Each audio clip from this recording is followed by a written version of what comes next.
Hey guys, John Polemy here. Just wanted to do a quick video. I had some requests about what about tankers? It's like, why don't you talk about tankers anymore? Okay, well, here we are. Let's talk about some tankers. Got some slides for you and some information. Um, Still bullish, and I'm going to get ready to tell you why in this short video. I think some other folks have been doing some videos on this, but it looks like the hype kind of died down after the contango rate fest ended a couple months ago. So we haven't heard any more about tankers. This is what I like, right? All the tourists have moved on to the next shiny object. They're all in the gold market now, silver market, right? So that's what they do. They run after the next. They're like walleye or pike in a lake. They just chase whatever flashy lure attracts them. That's good for us. So let's get back to the basics here.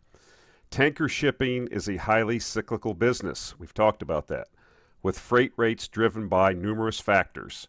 But in the medium to long term, vessel supply and demand are the main drivers. This is very important, as we will show in a slide that's coming up, why freight rates are ultimately driven by supply and demand of vessels. Vessel supply is the one factor controlled by the shipping industry, and the supply of vessels is impacted largely by capital flows into and out of the sector, but also availability of financing from banks and other investors. So I got this from a Euronav Basics of Shipping PDF it's out there. It's very good. It kind of describes the whole shipping industry or specific to tankers. And this is where I got this information. But this is what we've been talking about, right? This is what drives the tanker market, right? Supply and demand. And supply, okay, is going down. Why? Because tankers are aging and they get taken out of service. You know, the life of a tanker is probably 20 years, and in most cases 15 to 20 years. And we're going to explain why that is in an upcoming slide. So capital flows into and out of the sector. Okay, so right now these companies weren't cash flowing very much, and there wasn't, because of the financial crisis, there isn't bank financing. As a matter of fact, we've also talked about the fact that many banks that traditionally have lent money to the shipping industry have pulled back from doing that.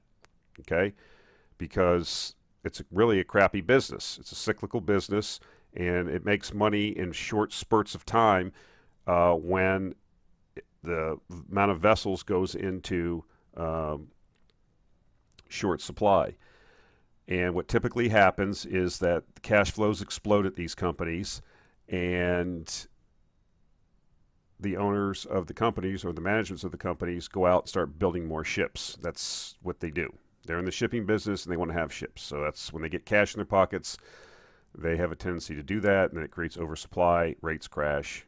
That's why it's a shitty business. Except for the short periods of time when there's not enough vessels. Now, the other thing I wanted to point out is that historically there has been a visible degree of seasonality in the tanker market, as freight rates have tended to perform better during the first quarter and the fourth quarter of a calendar year. With 90% of the global population living in the northern hemisphere, more oil is required during the northern hemisphere winter, hence more oil is consumed during these quarters. So that means you have to move more oil around in anticipation of the winter and during the winter. So you will see in the rate chart that I have, it shows, and I have one that's even older, it goes back to 1990, but it just shows the last 3 years. You can see the seasonality and how rates start coming up in the late in the third and fourth quarter, peak in the first quarter, and then go down. So the data does support that. So the ship order book, supply of ships, let's talk about it. So the order book for vessels, this is tankers, basically all vessels have been in decline. This is order book capacity as a percentage of the fleet. So you have a certain amount of ships in the fleet, what percentage of new orders as a percentage of the overall fleet, and you can see that this is going down in all tankers, bulk carriers, and container ships. You know, so you've got basically, you know, if not recent all-time lows, but close to, right? And we've been saying that it's been in decline since 2015, and we keep moving lower. And then with this financial crisis and COVID, I don't expect this to change anytime soon, right? Because who's going to loan money and who's going to in these shipping companies, if you listen to the last quarter results at least, and you should be seeing the second quarter results, the managements are all saying the same. They don't have a desire to go out and build more ships right now. Okay? So we should see the supply of vessels continue to shrink over time and not being overbuilt. So that is bullish, medium and long term. So this is another thing I want to bring up. This is for a tanker. I got this from another slide. These are what's called special surveys. So this is like years over here, and here's cost. So at 5-year mark, you have to get your first special survey, and it costs about $1.5 million. The ship has to be put into dry dock. Certain inspections need to take place so that this vessel can be certified to carry oil safely, right? Because they don't want people out there operating rinky-dink old tankers and spilling oil all over the place. So you're required to go into a shipyard, pay this money, have certain people come, port engineers, different things like this, that have, I'm sure, certifications that they're able to do certain inspections. They have a checklist, they go through it, and it costs a certain amount of money. Now you will note that the first survey is done at year 5, year 10, now the cost goes up to $2 million, and now when you get to year 15, you start having to do it instead of every 5 years, you start having to do it every 2.5 years, and you start seeing that at this 15, 16 year mark, the 100% utilization starts going down because the cost benefit of continuing to pay higher and higher costs to get your ship certified, okay? And I'm quite sure that if they identify an issue in the hull or it needs a special coating, you gotta remember these vessels are carrying crude oil that has, depending on the type of crude oil they're carrying, has all kinds of constituents in it that can attack the metal, right? Acidity, sulfur, all these other things. Now, I'm not a chemist. I'm sure you could do the deep dive research, but that's why they probably, as the vessel ages, want more surveys done and every 2.5 years, vice the 5 years, because the ship becomes older and older and older. And what happens is that, you know, after at 20-year mark, you're paying $4 million every 2.5 years. You know, is it worth it to continue to operate this vessel? So that's something you need to take into consideration. Plus, like I said, whatever repairs that are identified, if something comes up during the survey and they say, look, this ship is not capable of carrying product right now, you have to do X and X repairs, then in order to get past the survey, you probably have to effect the repair, and that goes into your decision as a ship owner whether to take the thing to the scrap yard. Now, what also might be a decision maker is what are the scrap yards, the ship breakers in Bangladesh, Pakistan, and India offering for scrap steel cost to break the ships and sell for scrap steel. So scrap steel prices come into effect too. But this is a basic thing you need to understand. A lot of people don't talk about these things. This is the nuances of this particular business, right? So as the ship ages, just understand that your costs are going up. And the cost to operate the vessel and get it certified. They're not just running around loose out there doing whatever they want. Now, I'm sure there are some vessels that fly under the, you know, there's tens of thousands of vessels running around. So I'm quite sure that there's people that don't get their surveys, but most people, companies, this is what they do. So just understand the cost.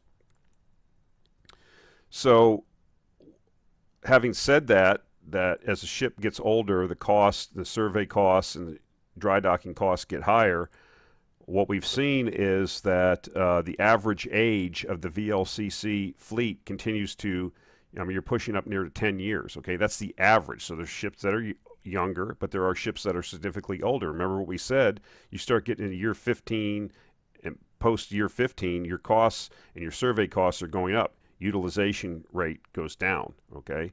They start coming out of service. They start getting sent to the scrap yard. And what we said earlier is we're not replacing ships, right? So we've also said that in the medium and long term, the supply of ships is what is driving the tanker rates, okay? Yes, you get these spikes like we've seen because of the contango fest that we had during the oil crash, but in the medium and long term, it is the supply of vessels. And we've demonstrated that the supply of vessels, we're at a multi-decade high for average age, and of course multi-decade low for the order book. So the alligator jaw comes into effect again, right? So another thing I wanted to point out, this is kind of like, there is seasonality in tankers. We talked about that earlier. on this slide where we said historically there's a visible degree of seasonality. Now it doesn't 100% correlate. I mean, I'm sure you can find a data outliers, but it seems to be that you have a low point in rates. Here's 18, 19, and 20, but you can see that as you are building for the upcoming winter, you see rates start to go up as activity increases as the stocking for the winter happens. You know, this is the contango fest that we had, and rates, of course, dropped, and that's when all the interest left.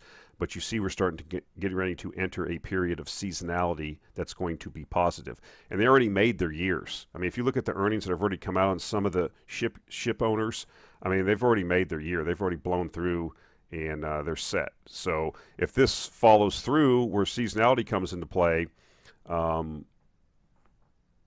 we should see additional cash flows. So at some point, you know, you're already seeing, I'm not going to get into specific names because some of them are in the portfolio, but you're seeing buybacks. We've seen enhanced announcements of buybacks. We've seen prepayment of debt by some companies. Now, I think it was Ardmore or one of these other smaller companies I was listening to that came with an announcement, and the stockholders really didn't like the conference call because they had excessive cash flow. I can't remember which company it was, but it's not one of the ones I hold. But regardless, the management was getting wishy-washy, right, with the cash. They're like, well, we don't really want to pay down debt right now, and we don't really want to buy any stock back. So are they thinking about maybe buying more ships? We certainly don't want to see that, right? We don't want to see that trend. But these guys, that's what they have a tendency to do. So we need to watch that because all the trends are in our favor. The supply of ships is down. The order book is down. And if that trend continues, it's in our favor. But if we start seeing these excessive cash flows not being returned to shareholders, not being used to pay down debt, not buying back stock, and these guys start talking about building more ships, that will be the point to exit, in my view. That's what I've said all along. So I know this was a quick and dirty. I just wanted to get this out. I was going through some of my old slides. I found some of these. I thought I'd throw together something. I hadn't talked about tankers in a while. A couple people had messaged me and said, "Are you still on tankers? Do you still like them?" Yes, I still like them.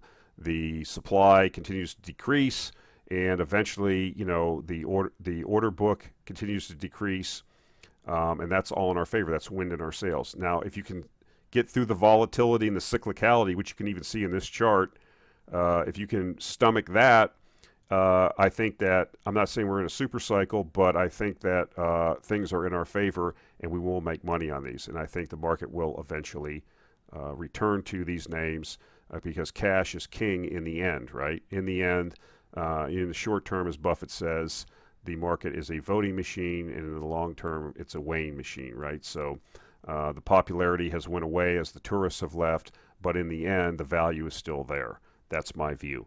So quick and dirty on some tanker porn here for people. I know some people like this, but I think it's legit. And I take you back to the basics here again. It's a very highly cyclical business with freight rates driven primarily by the supply of vessels. And we've said that all along. And the vessel supply is shrinking and the order book is low. So as long as it stays like that, we should be good long term. Okay, guys, that's it for today. We'll talk to you next time. Thank you.